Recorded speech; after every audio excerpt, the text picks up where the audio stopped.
Olá, caro aluno, cara aluna, tudo bem? Nesta aula, pessoal, vamos falar sobre legislação aplicada à educação à distância. Você conhece os normativos que regem a educação à distância? Você sabia que houve uma atualização em 2025 que trata do marco regulatório para a educação à distância, destinado sobretudo aos cursos superiores? Se não, fica comigo até o final dessa aula que nós vamos aprender hoje.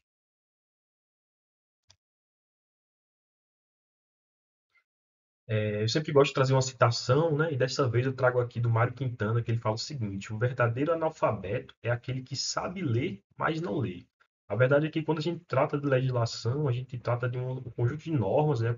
Vários normativos, que às vezes são difíceis de ser entendidos, de ser interpretados, mas a gente precisa lê-los, né? Precisa compreendê-los para poder, então, poder aplicá-los da melhor maneira possível. Às vezes a gente deixa, né, de utilizar determinada ferramenta, determinado recurso, porque não compreende a norma. Então é importante que a gente essa aula eu vou tentar trazer vários esclarecimentos, mas é importante também que a gente possa ler, conhecer as normativas para poder melhorar cada vez mais nossa atuação, seja na educação à distância, que é o tema dessa aula, seja no ensino presencial ou ensino híbrido, tá bom?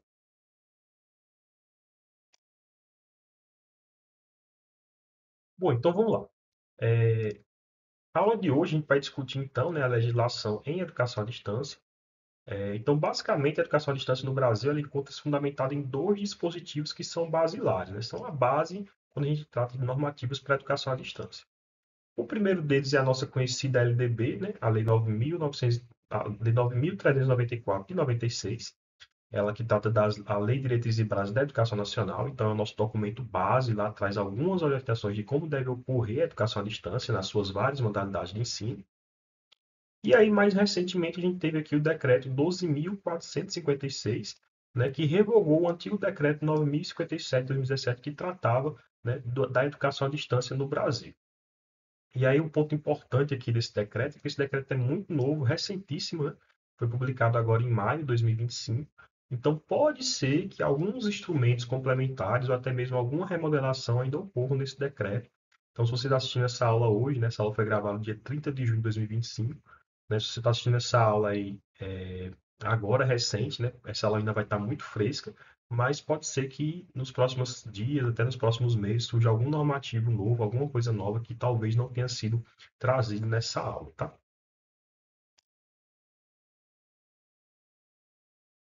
Bom, então vamos lá, falar sobre a LDB. A Lei de Diretrizes e Bases da Educação Nacional, né, ela trata da EAD em diversos momentos. E aqui eu destaco o artigo 80, que diz o seguinte: o poder público incentivará o desenvolvimento e a veiculação de programas de ensino à distância em todos os níveis e modalidades de ensino e da educação continuada. Então é importante dizer, né, que a LDB ela abre a possibilidade de você ter carga horária ou ter cursos à distância em todos os níveis e modalidades de ensino. E a gente vai ter regulamentos complementares que vão trazer, então, como é que vai funcionar a oferta, né, em cada um desses níveis e modalidades de ensino. E aí, um desses regulamentos, né, é o decreto, que, como eu falei agora, o recentíssimo, né, decreto 12.456, que trata do marco regulatório da educação à distância, tem sido assim chamado, né? Então, esse decreto dispõe sobre a oferta de educação à distância por instituições de educação superior em cursos de graduação. E aí eu faço destaque, né, que esse decreto ele também altera o decreto 9.235 de 2017, que dispõe sobre o exercício das funções de regulação, supervisão e avaliação das instituições de ensino superior, de graduação e de pós-graduação no Sistema Federal de Ensino.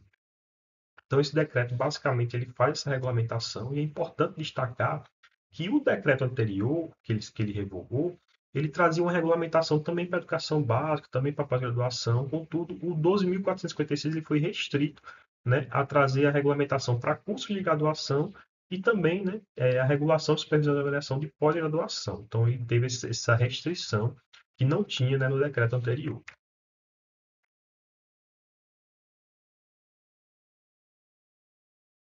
E aí, como eu já falei, diferentemente do decreto 9.057, que regulamentava a oferta de curso à distância tanto na educação básica quanto no ensino superior e pós-graduação, o 45, o 456 de 2025 ele se restringe a cursos de graduação e pós-graduação.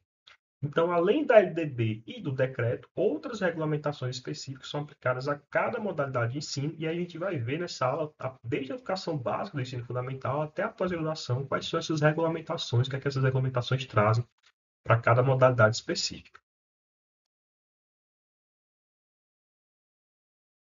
Então, iniciando aqui com o ensino fundamental, né?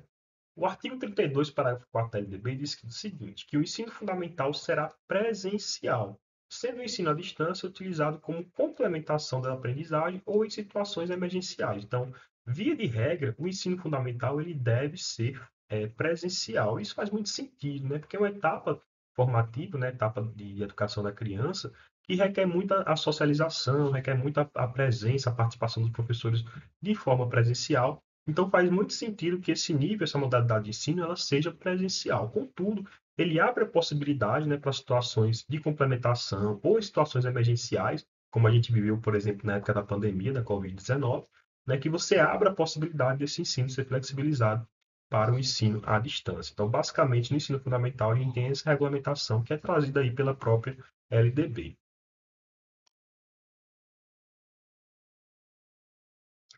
Indo para o ensino médio, né, ainda na seara da educação básica, mas chegando agora no ensino médio, o artigo 35, B da LDB, alterado pela Lei 14.945 de 2024, que é a Lei do Novo Ensino Médio, ela fala o seguinte: o ensino médio será ofertado de forma presencial, admitido excepcionalmente o ensino mediado por tecnologia, na forma de regulamento com a participação dos sistemas estaduais e distrital de ensino. Então, aqui uma coisa interessante é que o ensino médio segue a mesma lógica do ensino fundamental, né? Prioriza-se que seja de forma presencial. Contudo, como excepcionalidade, você tem aí a possibilidade deste ensino ser mediado por tecnologia, e aí, de acordo com os regulamentos, serão elaborados ou foram elaborados aí por cada ente estatal, né, estados ou o Distrito Federal.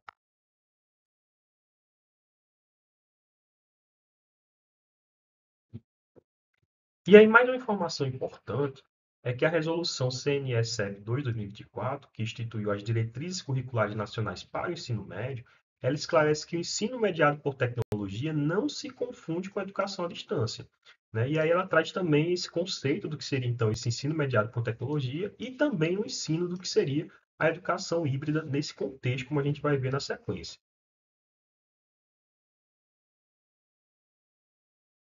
Então, o ensino mediado por tecnologia, que, como eu falei, não se confunde com a educação à distância, ela pressupõe que as aulas ao vivo são transmitidas de um local para diversas salas de aulas diferentes, em lugares diferentes, né, com professores presentes tanto no estúdio que transmite, quanto nas salas que recebem aula, atuando como mediadores do processo de aprendizagem. Então, é um tipo, né, a gente pode chamar até de um tipo de educação à distância, mas que não é necessariamente educação à distância, né? Então, percebam que existe uma diferença aí. Os professores transmitem uma aula para os alunos que estão em outro local também com a presença de professores. Então, é um ensino, esse conceito é o conceito que é trazido, então, de ensino mediado por tecnologia. E aí também é trazido o conceito de educação híbrida. A educação híbrida seria, então, a integração planejada de atividades presenciais e não presenciais, usando tecnologias digitais e ambientes online para ampliar e inovar os tempos e espaços do processo educativo. Então, aqui também a gente abre a possibilidade do ensino médio, né, ter mais esse recurso, né, da educação híbrida, que seria a integração de atividades presenciais com atividades não presenciais.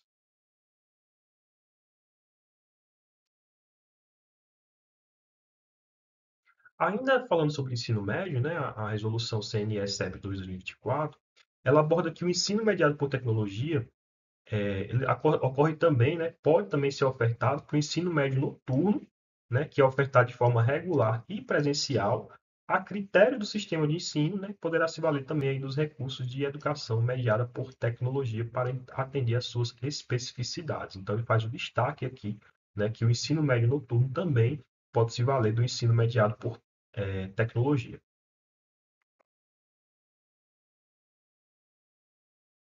E aí um outro destaque, né, que a resolução traz também, no artigo 28, parágrafo 6º, inciso 5, ela fala o seguinte: em situações excepcionais, respeitados os parâmetros legais vigentes no país e as diretrizes curriculares específicas das diferentes modalidades de educação básica, a educação mediada por tecnologia pode ser utilizada para assegurar o direito à educação. Aí fala, em regiões de difícil acesso, para atendimento de populações itinerantes em situações de emergência ou calamidade pública, ou em outros contextos que impeçam a oferta presencial. E aqui eu tenho certeza que você pensou também mais uma vez aí no caso da pandemia, né? em que foi flexibilizada aquela questão do ensino presencial, né, e se encaixa bem aqui como situações de emergência ou calamidade pública, né, que houve essa utilização das tecnologias para permitir, para possibilitar, né, o ensino naquele período.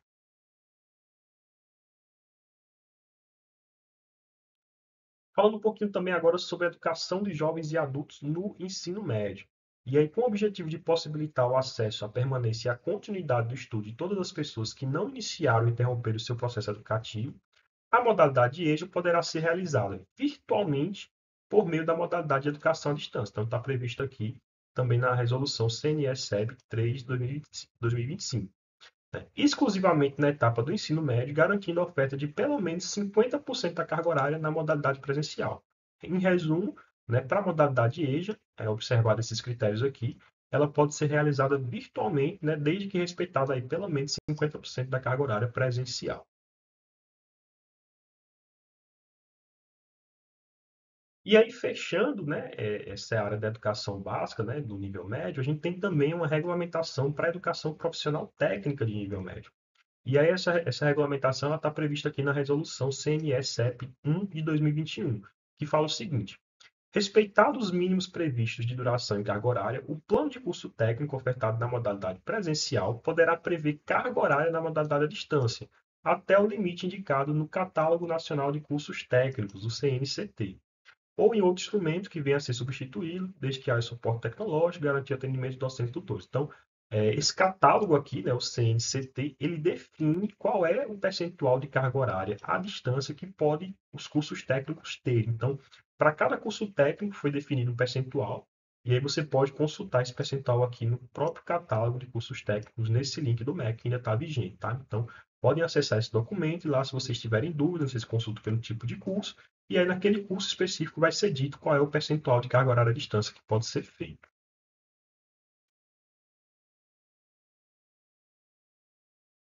Bom, pessoal, encerramos então aqui a parte da educação básica, né? Nós vimos aí desde o ensino fundamental até o ensino médio, né? O EJA e o ensino técnico. Agora nós vamos passar para a regulamentação do ensino superior, que tem como base principal o decreto que eu já falei, que eu já comentei para vocês, que é o decreto 12.456. Esse decreto ele define a educação à distância como processo de ensino-aprendizagem síncrono ou assíncrono, realizado por meio de uso de tecnologias da informação e comunicação, no qual o estudante, o docente ou outro responsável pela atividade formativa estejam em lugares e tempos diversos. Então, o conceito de educação à distância, que eu acredito que muitos aqui já devem ter ouvido falar, até em aulas minhas, né, eu já falei também, que o governo traz nesse decreto, né, de forma a explicitar, né, como a educação à distância vai então ser definida, né, para fins de regulamentação de governo. E aí complementa esse decreto, né, as portarias do MEC 378 de 2025 e 381 de 2025. A 378 dispõe sobre os formatos de oferta de curso, né, de graduação, os formatos são presencial, semipresencial e à distância. E a 381 ela dispõe sobre as regras de transição, foi dado o período, né, para que as instituições de ensino, considerando que esse decreto foi publicado agora, né, recente 2025, foi dado o período para que as instituições de ensino elas se adequem às novas regras, aos novos critérios aí desse decreto. E as regras de transição estão aqui descritas, então, nesta portaria do MEC.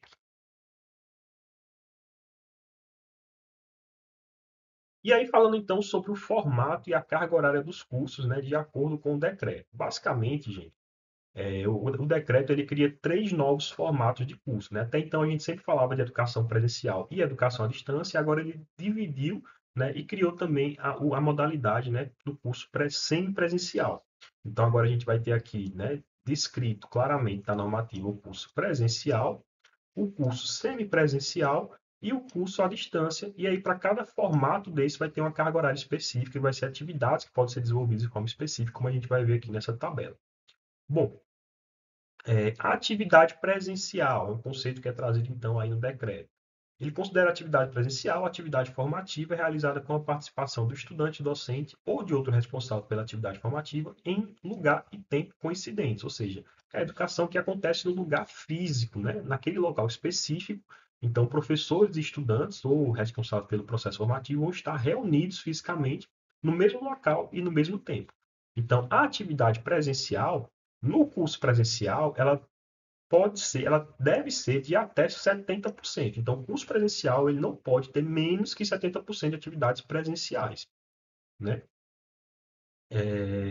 No curso semipresencial, ele tem que ter até 30% de atividades presenciais, e no curso à distância, ele pode ter apenas aí 10% das atividades presenciais. Então, a atividade presencial no curso presencial, ela é de até 70%. Isso implica em quê? Né, que mesmo o curso presencial, se a gente for analisar aí, né, com base nos conceitos do que é um curso presencial, do que é um curso híbrido, né, um curso semipresencial e um curso à distância, mesmo no curso presencial, você não tem mais a obrigação de ser 100% presencial. Apenas algumas exceções que a gente vai ver que são trazidas pelo decreto, né, de alguns cursos específicos que não admitem carga horária à distância. Tá? Então, via de regra, né, o curso presencial ele só precisa ter 70% da sua carga horária presencial. E aí o decreto traz outros conceitos, como por exemplo aqui o da atividade síncrona mediada, que essa é uma novidade, inovação trazida pelo decreto. O que seria essa atividade síncrona mediada?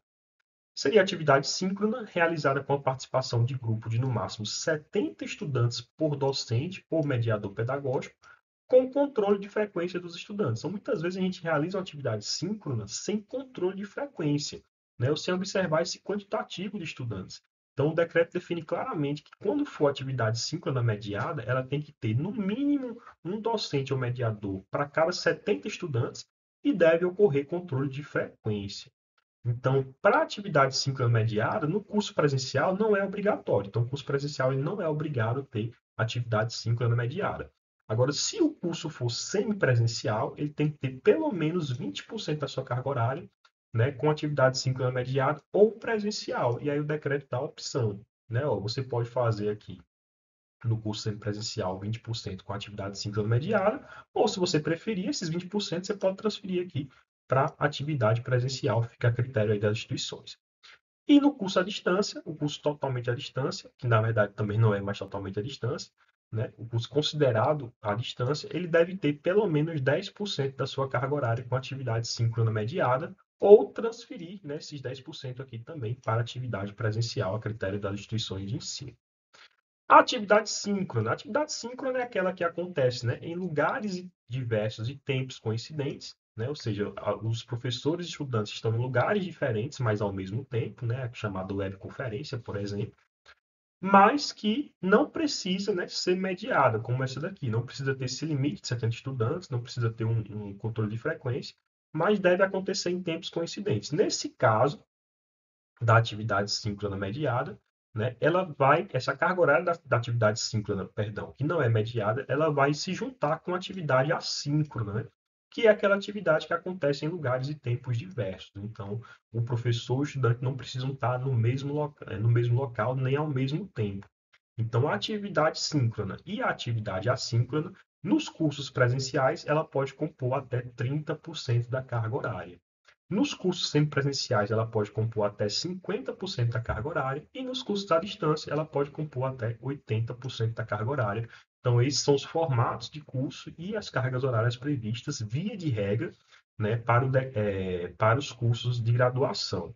E um outro detalhe que esse decreto traz é que as diretrizes curriculares nacionais ou ato do MEC, né, do Ministério da Educação, podem aumentar os percentuais de cursos específicos. Então, a gente vai ver se aquele curso, né, por exemplo, curso de medicina, que é uma das exceções, ele tiver um ato, no caso do curso de medicina, tem um ato do Ministério da Educação dizendo que esse percentual vai ser diferente para o curso de medicina. Então, outros atos, né, do Ministério da Educação ou as diretrizes curriculares daquele curso específico podem prever, então, percentuais diferentes. Tá? Isso aqui seria a regra geral, aplicada a todos de uma forma geral, mas cada curso específico vai ter uma regra.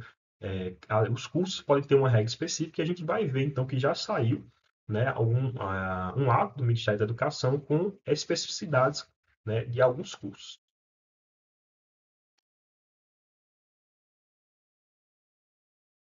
Então, como eu estava falando no slide anterior, existem alguns cursos que têm carga horária, né, que têm formatos específicos, e aí a gente vai ver quais foram, né, que foram delimitados aqui pela portaria 378 do Ministério da Educação.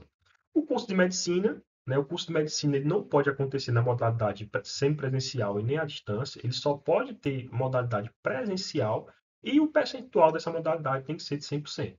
Tá? Então, o curso de medicina no Brasil, ele não admite mais nenhum por cento de percentual, né, à distância, nem síncrono mediado. Então, o curso de medicina foi o único até o momento. né, que foi considerado como curso que não pode ter carga horária à distância e deve ser 100% presencial. Os cursos de Direito, Enfermagem, Odontologia e Psicologia, eles também só admitem a modalidade presencial, né? Contudo, eles vão aqui na regra geral, a regra geral dos cursos presenciais, que eles podem ter 70% da carga horária presencial e 30% da carga horária EAD, com atividades síncronas ou assíncronas, tá? Então, interessante que, na verdade, para mim, que sou estudante, pesquisador na área de educação à distância, apesar de que a modalidade descrita, né, pelo decreto seja de apenas presencial, quando ele permite 30% de educação EAD, para mim esse curso aqui está com um perfil de curso híbrido, né, de curso semipresencial. Né? Então, apesar da descrição formal do regulamento ser de que ele é apenas presencial, ele admite 30% da carga horária à distância, o que para mim entra no conceito de um curso semipresencial. Para a área de educação, as licenciaturas, né, e a área de ciências naturais, matemática e estatística, admite-se a possibilidade de cursos presenciais e semipresenciais. Né? E aí o curso presencial ele vai na regra geral, 70% presencial e 30% à distância. E o semipresencial, né, a regra geral também, 30% presencial, 20% síncrona mediada ou presencial e 50% à distância. Então, para esses cursos, né, as licenciaturas, todas as licenciaturas, né, que são da área de educação, ciências naturais, matemática e estatística, não existe possibilidade do curso ser à distância, né, contudo, ele pode ser o formato presencial ou semipresencial. Para os cursos da área de saúde e bem-estar, engenharia, produção, construção, agricultura, silvicultura, pesca e veterinária, também não admite-se a modalidade à distância, admite-se apenas a modalidade presencial, com a regra geral, 70-30, e no caso da semipresencial, ele tem um acréscimo, tá? Percebam que aqui não é regra geral, aqui no presencial ele tem que ter 40%, no síncrono mediado ele tem que ter 20%, e no EAD ele tem que ter 40%, então aqui é um pouquinho a mais, né, do que está na regra geral do semipresencial. E para os demais cursos, né, todos os demais cursos estão citados aqui nessa tabela, até o momento, né, seguem a regra geral do presencial 70-30, do semipresencial 30-20-50 e do EAD 10-10-80. Tá? Então, qualquer dúvida, gente, eu sei que é muita informação em uma aula só, né, mas qualquer dúvida pode perguntar, pode deixar seu comentário aí que eu vou estar atento e respondendo as questões, tá bom?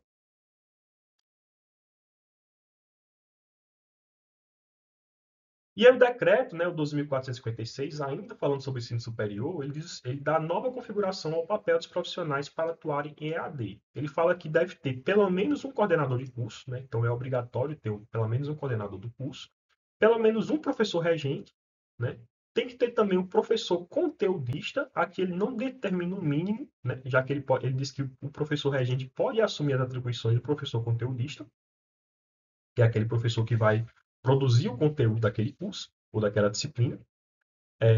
E nós temos também a figura que ele cria aqui, uma inovação, que é a figura do mediador pedagógico. Então, até então, a gente tinha o perfil do tutor, que era aquela pessoa que fazia o acompanhamento do desenvolvimento do estudante, fazia a correção das atividades avaliativas. Né? Com esse novo decreto, o MEC ele separa as funções. Então, ele diz, ó, quem vai auxiliar o docente na EAD é o mediador pedagógico, deve ter uma formação específica para isso, né? E ele vai ficar com essa funcionalidade, fazer essa ponte, né? Fazer esse encaminhamento dos trabalhos, das atividades dos alunos, e o tutor, ele agora vai ficar só com funções administrativas. Então, admite-se a figura do tutor, mas ele vai ficar restrito a funções administrativas, não mais com as funções de acompanhamento dos estudantes. Então, para mim, o que aconteceu aqui foi uma divisão das atribuições do tutor, separando o que é essencialmente pedagógico e dando o nome de mediador pedagógico, o que é administrativo, permanecendo o nome de tutor. Então, essa é a configuração aqui dos novos papéis, de acordo com o decreto.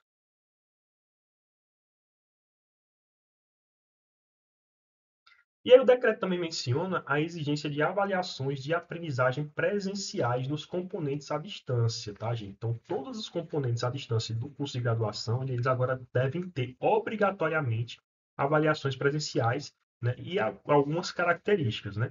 Ela deve ocorrer periodicamente e observar os referenciais de qualidade para o ensino de curso de graduação com oferta de ensino à distância. Então, esse é o documento do MEC, que determina aí quais são os referenciais de qualidade.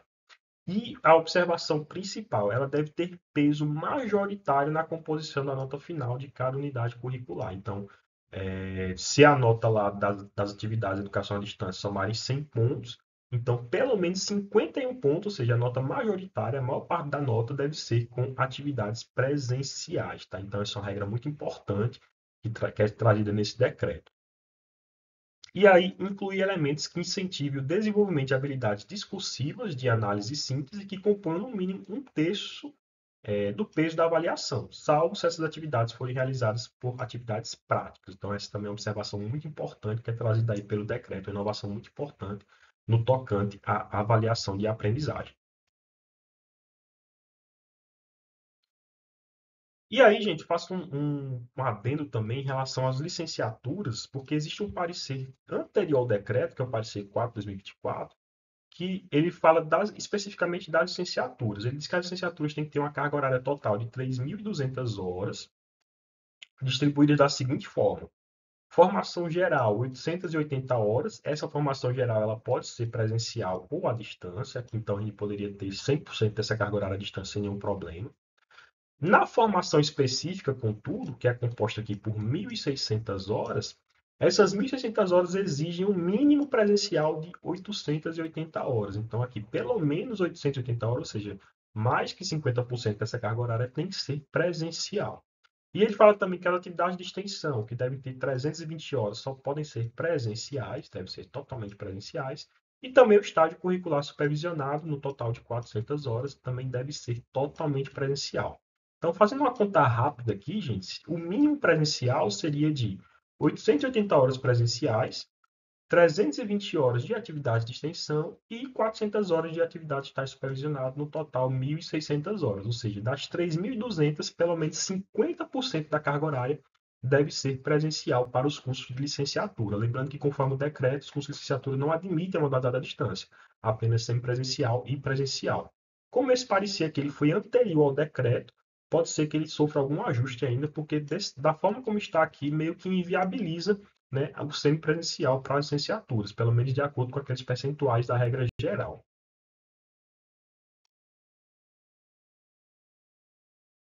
Finalizamos então a parte de curso superior. Espero que você esteja me acompanhando. Sei que essa aula ficou um pouquinho mais longa, mas importante e necessária para a gente entender todos esses movimentos, né, que aconteceram, que estão acontecendo na legislação aplicada à educação à distância.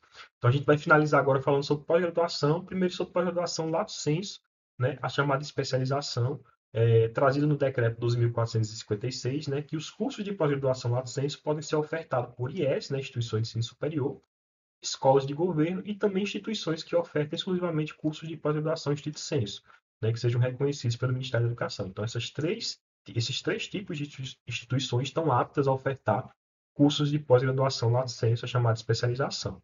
Então, os cursos de pós-graduação lato sensu somente podem ser ofertados nos formatos de oferta dos cursos de graduação previstos no ato de credenciamento ou recredenciamento da IES. Então, vamos supor, se a instituição superior de ensino está credenciada para ofertar cursos de graduação presencial, ela só pode ofertar cursos de especialização presencial, né? E se ela tiver o credenciamento lá para cursos à distância, aí sim ela vai poder ofertar cursos de pós-graduação à distância.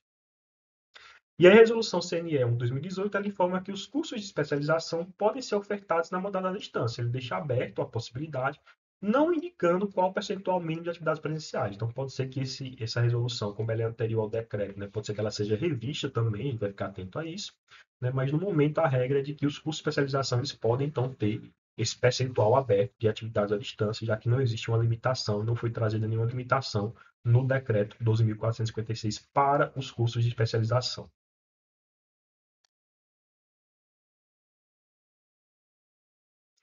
Falando sobre os cursos de pós-graduação estrito sensu, né, a oferta desses cursos na modalidade EAD foi regulada pela portaria CAPES MEC número 90/2019. Né? O artigo 9 desta portaria define as instituições que podem realizar essa oferta. Então, estarão aptas para ofertar programas de pós-graduação estrito sensu à distância, instituições que atendam todos os requisitos abaixo referenciados, né?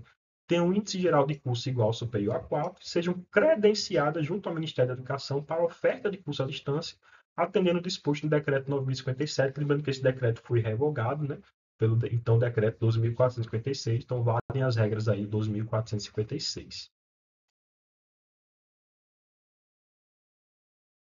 E aí a portaria 2 de 2021 do MEC, né, da CAPES, perdão, ela estabelece as diretrizes para autorização e funcionamento para avaliação e permanência dos polos EAD.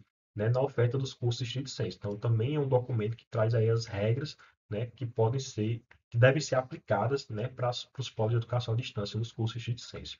E aí um detalhe, né, uma curiosidade, o mestrado profissional em energia da sociedade, o mestrado profissional em energia e sociedade do Centro Federal de Educação Tecnológica, Celso Chucal, de Fonseca, do Cefet, o Cefet Rio, né? Foi o primeiro mestrado em AD aprovado pela CAPES, e isso só aconteceu em 2024. Então, vejam que foi 5 anos depois, né, da portaria do MEC, da CAPES, que houve, então, o primeiro curso de mestrado aprovado, né? Está aí o link, quem quiser ver a notícia completa.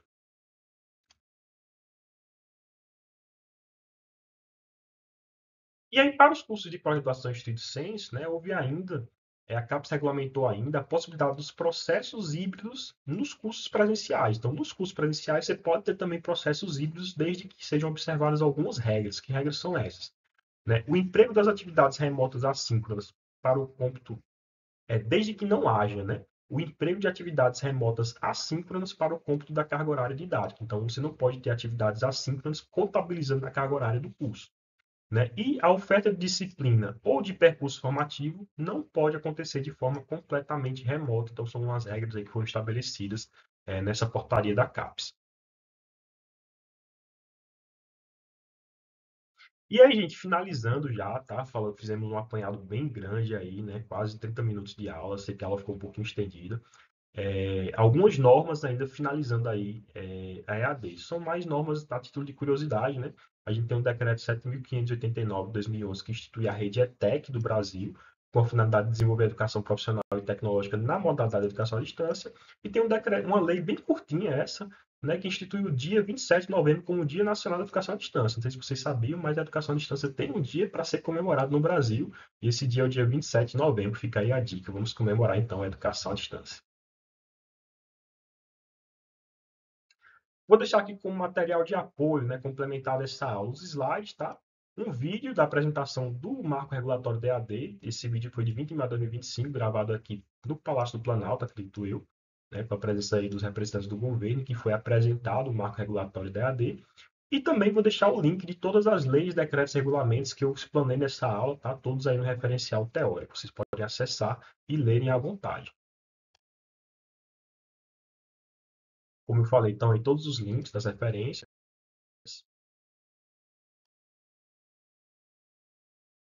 É isso, pessoal. Espero que tenham gostado dessa aula. Qualquer dúvida, entre em contato. Um grande abraço e até a próxima. Tchau, tchau.